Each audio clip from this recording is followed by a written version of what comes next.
I started a joke that started the whole world screaming. Oh, no, that's a little Andy Gibb there for you. Only on Uncle Billy. How charitable are you? Do you give to charity? I seldom do. I'm a monster. Let me tell you about how some corporate charities work. You know, corporations love us, and they want to do all manner of good in the world. Do you know what a corporate charity carousel is? Probably not, because I just made up the term, but it's an accurate one. If you're a typical good-hearted, charitable person that lives in Fuglyville in America or England, this is especially an Anglo thing, you take your dirty, worn-out Walmart or Tesco clothes or whatever, wherever you bought them, and you donate them to charity.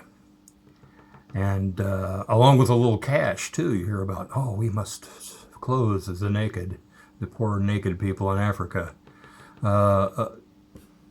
And so you give your clothes, you give these people money, and it all goes up on a big container ship, millions of pairs of pants, blue jeans sometimes, and T-shirts and all that, and it goes off to Africa, to countries that have a lot of cotton. Almost something to do with that. I don't know. Can you figure that out? Okay, let's go through this.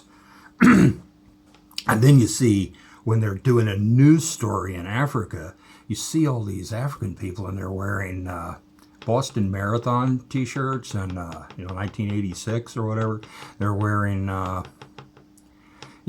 shirts with some commemorative for a company picnic in Manchester, and all kinds of things like that.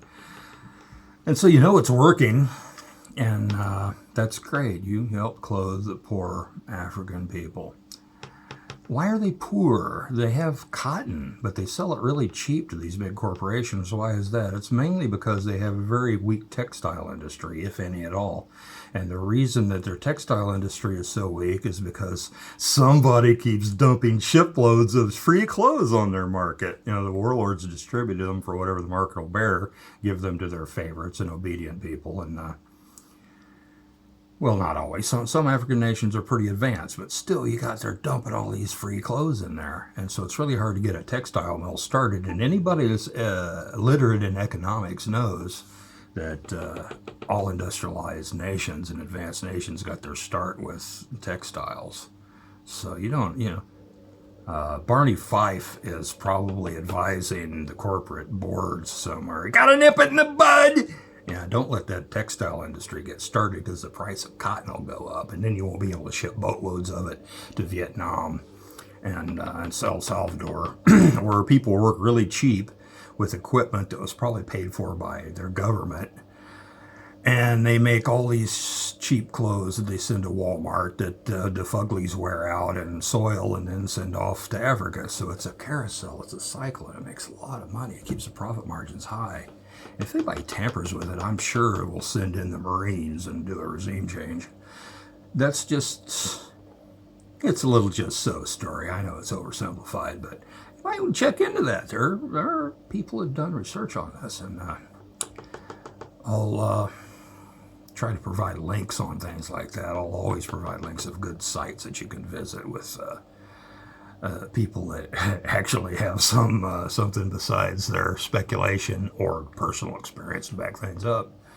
But you don't really hear about it in any sort of documentaries on television, or I haven't. But well, then I don't watch television. Anyway, I hope you found this interesting and inspiring and all that rot. And until next time, this is Uncle Bildy signing out. Keep your charity local. If you don't know any poor people, you know what? You go to church and you don't know any poor people, there's something wrong with you. You need to, might think about straightening that out. Ciao, baby.